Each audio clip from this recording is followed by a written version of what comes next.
जय हिंद फ्रेंड्स, नमस्कार। राजस्थान के दुर्ग में आज दुर्ग वीडियोस का चौथा पार्ट है। आज हमारे दुर्ग से संबंधित प्रश्न कंप्लीट हो जाएंगे। तो 4 वीडियो में इतने प्रश्न हैं और महत्वपूर्ण प्रश्न हैं, इसके बाद आपको कहीं कोई प्रश्न देखने की ज़रूरत नहीं पड़ेगी। तो इन चारों वीडियो को देख लीजिए। दुर्ग से संबंधित प्रश्न परीक्षा में इन्हीं में से मिल जाएगा। इसके बाद हम अलग टॉपिक शुरू करेंगे, महल या स्मारक में से कुछ भी। तो आज के प्रश्न शुरू करते हैं। लोहारगढ़ दुर्ग का निर्माण किसने करवाया था? तो लोहागढ़ जो दुर्ग था उसका निर्माण करवाया था 1733 में सूरजमल जी ने। यानी किसने करवाया था? सूरजमल जी ने करवाया था और 1733 में करवाया था। और ये किस प्रकार का दुर्ग है? इसकी श्रेणी पूछी जाए तो ये एक पारीक दुर्ग है और इसे ही स्थल दुर्ग भी कहते हैं। यानी ये पारीक दुर्ग की श्रेणी में भी आता है और स्थल दुर्ग की श्रेणी में भी आता है। पारीक से अर्थ है जिस दुर्ग के चारों ओर खाई हो, और स्थल दुर्ग से अर्थ है कि वो किसी पहाड़ी पर नहीं होकर के समतल भूमि पर बना हुआ है।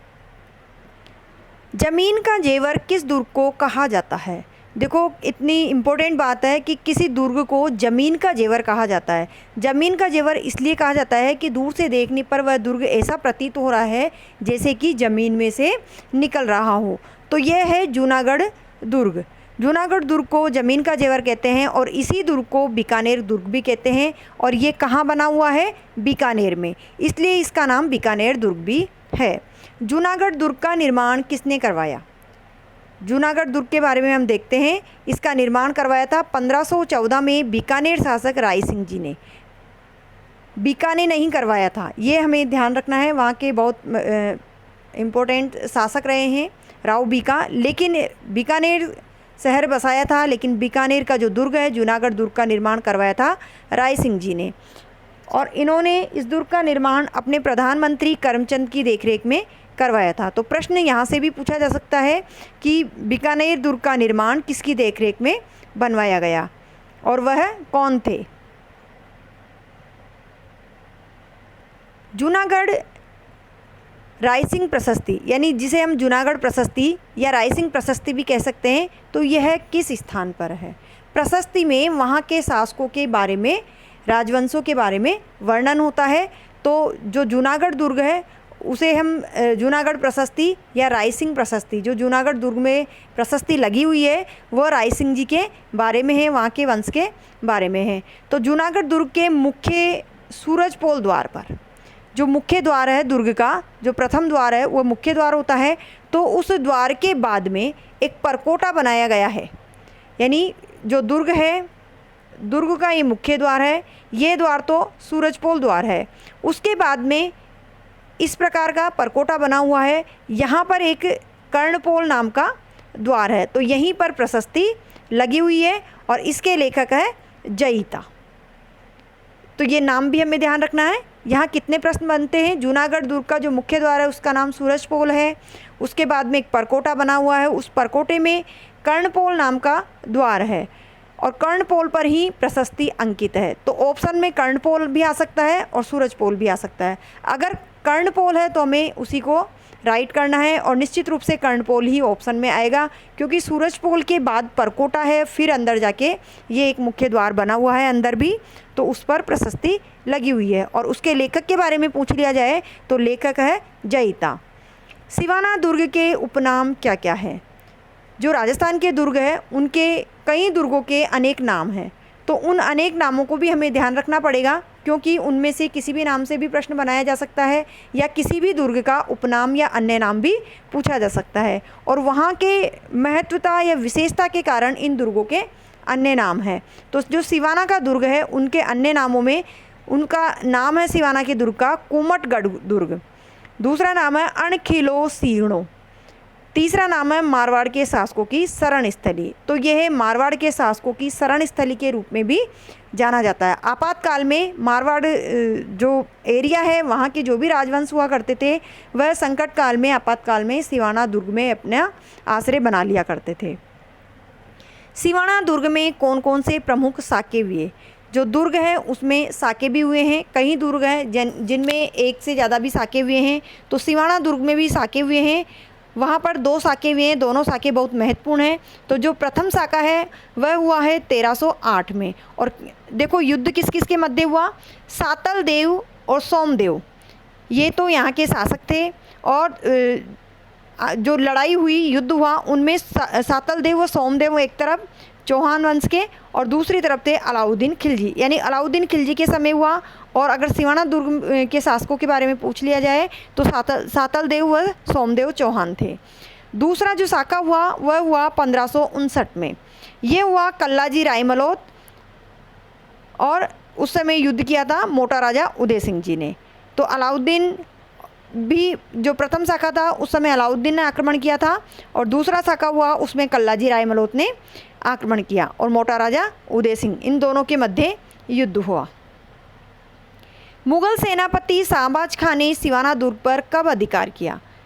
सिवाना दुर्ग बहुत मजबूत दुर्ग था, जल्दी से उस पर कोई अधिकार नहीं कर पाता था, लेकिन एक मुगल सेनापति थे जिन्होंने सिवाना दुर्ग पर अधिकार कर लिया था। तो ये कब किया और किसके समय किया? तो 1576 में अधिकार किया। 1576 को याद आता है हल्दीघाटी का युद्ध कब हुआ था, और रावचंद्र सेन के समय सिवाना दुर्ग पर अधिकार कर लिया था। तो उस समय मुगल जो शासन था वो बहुत ही विस्तारित था, और बहुत ही मजबूती से इन्होंने जो राजस्थान के दुर्ग थे, राजस्थान के राजवंश थे, उन पर आक्रमण किए थे। तो चंद्रसेन के समय में अधिकार किया, किसने किया? शाहबाज खान ने। प्रश्न कहीं से भी पूछा जा सकता है, अधिकार किसने किया? तो मुगल सेनापति शाहबाज खान ने अधिकार किया। किस दुर्ग पर किया? सिवाना के दुर्ग पे किया। कब किया? 1576 में किया। किसके समय किया? तो रावचंद्र सेन के समय किया। रावचंद्र सेन से इस दुर्ग को शाहबाज खान ने छीन लिया। अजय मेरू दुर्ग को पूर्व का जिब्राल्टर किसने कहा? किसने कहा पूर्व का जिब्राल्टर? अजय मेरू दुर्ग को कहा गया। प्रश्न यहाँ भी पूछा जा सकता है, जो प्रश्न है उसी में से ही प्रश्न निकल के उसमें से ही आंसर आता है। अजय मेरू दुर्ग को पूर्व का जिब्राल्टर कहा गया। तो किस दुर्ग को कहा गया? प्रश्न इस तरह से पूछा जा सकता है। और किसने कहा? तो बिशप हेबर ने। तो ये कहा था बिशप हेबर ने। और यहाँ जानकारी के रूप में हम बता दें कि जो अजय मेरू दुर्ग है वह अजय देव चौहान ने 1113 में नाग पहाड़ी पर बनाया था। नाग पहाड़ी पर 1113 में इस दुर्ग की नींव रखी थी। बहुत ही महत्वपूर्ण दुर्ग है। राजस्थान का वह दुर्ग जो पूर्णतः मुस्लिम फारसी शैली में निर्मित है। मुस्लिम और फारसी शैली में निर्मित कौन सा दुर्ग है? अकबर द्वारा अजमेर में निर्मित अकबर का जो किला है, अकबर का जो दुर्ग है, वो पूर्णतः मुस्लिम फारसी शैली में निर्मित है, क्योंकि इस दुर्ग को अकबर ने ही बनाया था।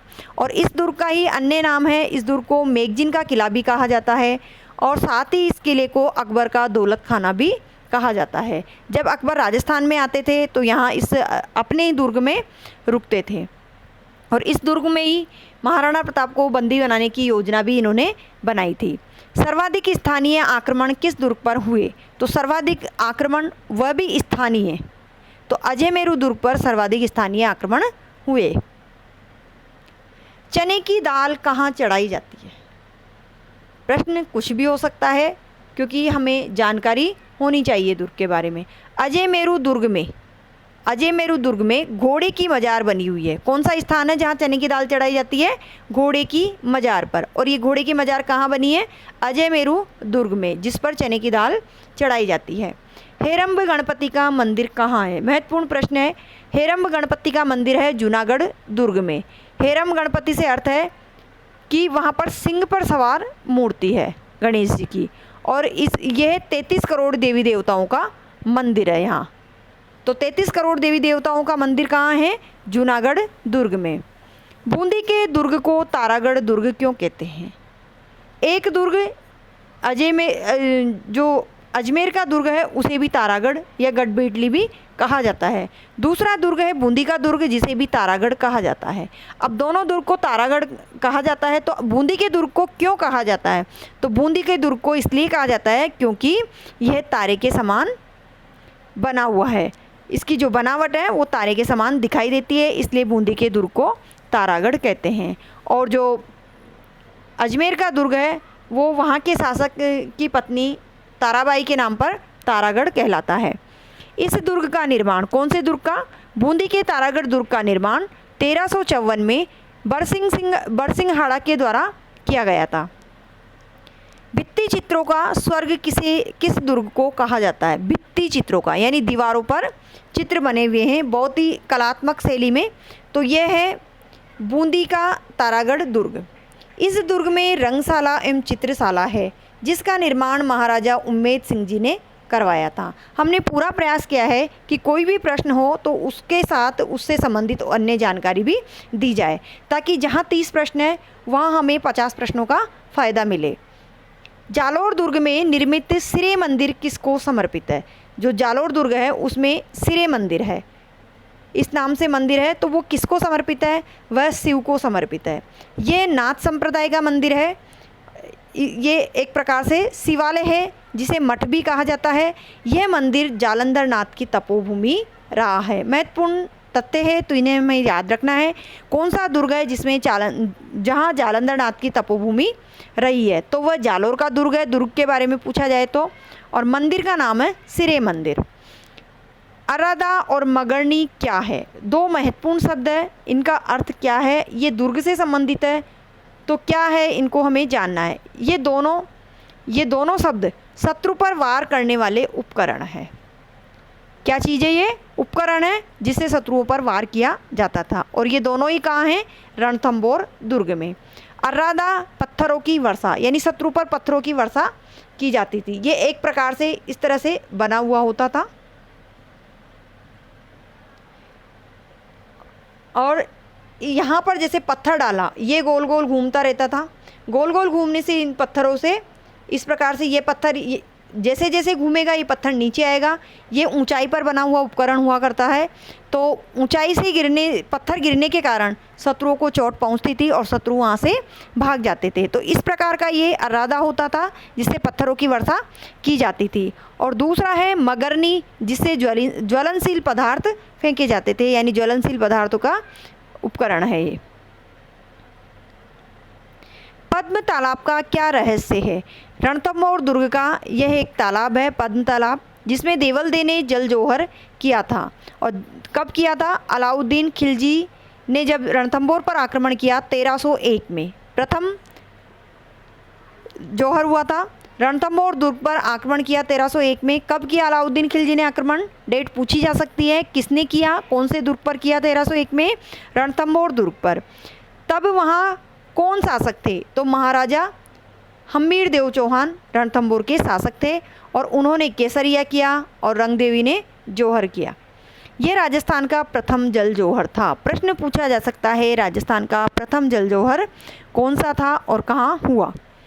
यह दुर्ग भूतों व प्रेतों द्वारा निर्मित है। यह कथन किसके लिए कहा गया? किसने कहा? तो ये कथन रूडयार्ड किपलिंग ने कहा और तारागढ़ दुर्ग के लिए कहा था। फर्ग्यूसन ने विश्व का सबसे सर्वश्रेष्ठ प्रवेश द्वार किसे बताया? तो फर्ग्यूसन ने विश्व का सबसे सर्वश्रेष्ठ प्रवेश द्वार बताया आमेर दुर्ग का जो मुख्य द्वार था उसका नाम था गणेश पोल। तो यहाँ तक इस प्रश्न का जवाब है आमेर दुर्ग में बना जो मुख्य द्वार है गणेश पोल, उसको फर्ग्यूसन ने सर्वश्रेष्ठ बताया। अंदर जाने पर दूसरा और द्वार आता है, जैसा कि ये दुर्ग है, ये मुख्य द्वार है और अंदर फिर यहाँ एक द्वार है, तो इस द्वार का नाम है जयपोल। तो इन दोनों द्वारों के बीच में जो ये स्थान है, ये स्थान जलेन चौक के नाम से जाना जाता है। तो प्रश्न अगर पूछ लिया जाए जलेन चौक कहाँ है और किस स्थान को कहा जाता है, तो गणेश पोल और जयपोल के बीच में जो चौक बना हुआ है उसे जलेन चौक कहा जाता है। किस दुर्ग के अंदर एक जैसे 16 महलों का निर्माण करवाया गया? तो वह दुर्ग है आमेर का दुर्ग, जिसमें राजा मान सिंह ने 16 महलों का निर्माण करवाया। बिशप हेबर ने आमेर के महलों के बारे में क्या कहा है?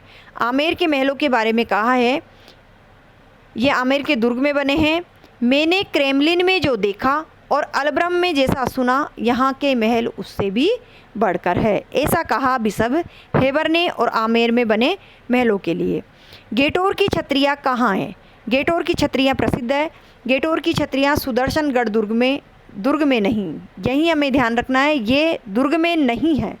ये दुर्ग के सामने है, दुर्ग के बाहर है। तो गेटोर की छतरियाँ सुदर्शनगढ़, जिसको हम नारगढ़ भी कहते हैं, उनके सामने है, जो कछवाहा वंश के शासकों का शाही शमशान है, गेटोर की छतरियाँ। सर टॉमस रोन किसके समय में मैगजीन दुर्ग में आए? तो देखो प्रश्न में हमने एक और बात यहीं पे आंसर के रूप में बता दी है कि सर टॉमस रो कहाँ आए? मैगजीन के दुर्ग में। पूछा क्या गया है किसके समय में आए? तो ये आए 10 जनवरी 1616 में जहांगीर के दरबार में उपस्थित हुए, यानी जहांगीर के समय में आए, अकबर के किले में आए, जिसे मैगजीन का दुर्ग भी कहा जाता है। दीनानाथ शर्मा ने किस दुर्ग के बारे में कहा? दीवारों के कान होते हैं, ऐसा सुना है, लेकिन यहाँ की दीवारें बोलती है। किसने कहा? दीनानाथ शर्मा ने। तो कथन से संबंधित प्रश्न निश्चित रूप से परीक्षा में पूछे जाते हैं। कोई भी कथन से संबंधित प्रश्न हो तो आप उसे मिस नहीं करें, उन्हें याद रखें। तो ये कहा जूनागढ़ दुर्ग के बारे में, दीवारों के कान होते हैं, ऐसा तो सुना है, लेकिन यहाँ की दीवारें बोलती है।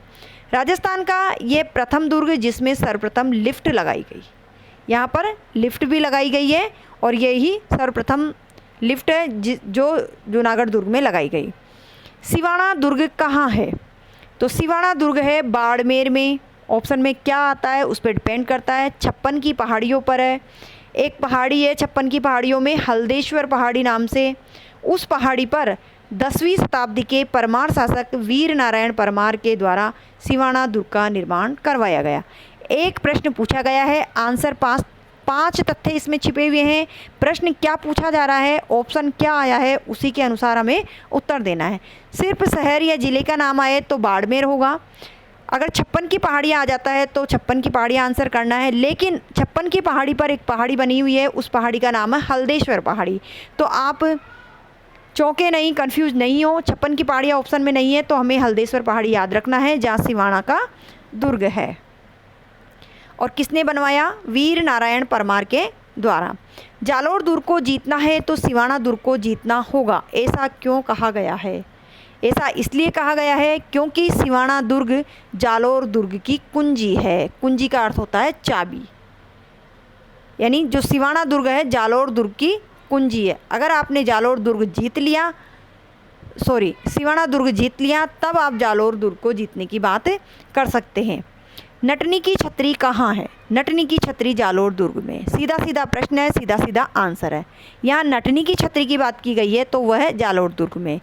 इसी से संबंधित अन्य 2 महत्वपूर्ण तथ्य जो हमें कंफ्यूज कर सकते हैं, लेकिन हमें कंफ्यूज नहीं होना है। नटनी की छतरी जालोर दुर्ग में। नटनी का चबूतरा पिछोला झील के किनारे। चबूतरा पूछा जाए तो पिछोला झील के किनारे है, और नटनी का बाड़ा पूछ लिया जाए तो वह अलवर में है। तो नटनी नाम से यहाँ 3 तथ्य हैं, 3 जानकारी है, इन्हें आप याद रखें। पासीब किसे कहते हैं? तो किले की प्राचीर पर हमला करने के लिए रेत और अन्य वस्तुओं से निर्मित एक ऊंचा चबूतरा होता है, जिसे पासीब कहा जाता था। हमला करने के लिए राजस्थान का एकमात्र ऐसा दुर्ग जो अभी तक अपने मूल स्वरूप में यथावत स्थित है। ये भी एक महत्वपूर्ण बात है कि वह दुर्ग जो अभी भी जैसा का तैसा है। तो वह दुर्ग है बनेड़ा का दुर्ग, बनेड़ा का किला। और ये बनेड़ा कहाँ है? भीलवाड़ा जिले में। शेरगढ़ दुर्ग, दुर्गा नहीं, दुर्ग।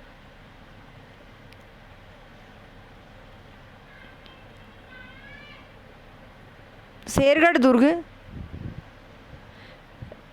इस मात्रा को हटा लें आप, दुर्ग समझे इसको। पुनर्निर्माण किसने करवाया? देखो इसका पुनर्निर्माण होने के बाद ही इस दुर्ग का नाम शेरगढ़ रखा गया था। उससे पहले इस दुर्ग का नाम कोसवर्धन दुर्ग था। क्या था? कोसवर्धन दुर्ग। कोसवर्धन दुर्ग का नाम ही शेरगढ़ रखा गया जब पुनर्निर्माण हुआ। तो पुनर्निर्माण किसने करवाया और किसने शेरगढ़ रखा नाम? शेरशाह सूरी ने। शेरशाह सूरी ने इस दुर्ग का, मिसप्रिंट हो जाती है, थोड़ा ध्यान न दें, पुनर्निर्माण करवाया और अपने नाम पर इसका नाम शेरगढ़ रखा। ये बात समझ में आ गई? शेरगढ़ नाम रखा शेरशाह सूरी ने। ये दुर्ग धौलपुर के पास चम्बल नदी के किनारे इस दुर्ग का निर्माण किसने करवाया? कुषाण वंश के शासक। पूर्व में यानी पहले क्या था? कुषाण वंश के शासक राजा मालदेव ने इस दुर्ग का निर्माण करवाया था। धौलपुर में करवाया था। चंबल नदी के किनारे ये दुर्ग बना, उसका नाम कोसवर्धन था। जिसी दुर्ग को बाद में शेरशाह सूरी ने पुनर्निर्माण करवाकर अपने नाम पर शेरगढ़ इस दुर्ग का नाम रख दिया। आगे देखते हैं, गागरोन दुर्ग में कितने साके हुए? तो गागरोन दुर्ग में 2 महत्वपूर्ण साके हुए। प्रथम साका था वह हुआ 1423 ईस्वी में। किस किस के मध्य हुआ युद्ध? अचलदास खींची के मध्य, और आक्रमणकारी कौन था? मांडू के शासक होसंगा शाह। तो अचलदास खींची और होसंगा शाह के बीच में युद्ध हुआ। अचलदास खींची ने केसरिया किया और उनकी पत्नी उमा देवी ने जौहर किया। उमा देवी को अन्य किस नाम से जाना जाता है? तो उमा देवी को जाना जाता है रूठी रानी के नाम से। और इसी अचलदास खींची पर शिवदास गार्डन ने अचलदास खींचीरी वचनिका भी लिखी है। दूसरा साका हुआ 1444 में, जिसमें शासक थे पालन सिंह और जिनकी मदद की थी महाराणा कुंभा ने, और आक्रमणकारी थे महमूद खिलजी प्रथम। तो इन सबको हमें याद रखना है। साकों से संबंधित प्रश्न भी निश्चित रूप से परीक्षा में आने की संभावना रहती है। तो आज के वीडियो में दुर्ग से संबंधित प्रश्न खत्म होते हैं। तो इन प्रश्नों को आप ध्यान से देखें, बहुत ही महत्वपूर्ण जानकारियाँ इसमें प्रश्न के आंसर के अतिरिक्त भी दी गई है। इन सभी को याद करें तो दुर्ग से संबंधित कोई प्रश्न गलत नहीं होगा। वीडियो को लाइक भी करें, अपने दोस्तों को शेयर करें और चैनल को भी सब्सक्राइब करें ताकि आपके पास सभी वीडियोस के नोटिफिकेशन आते रहें।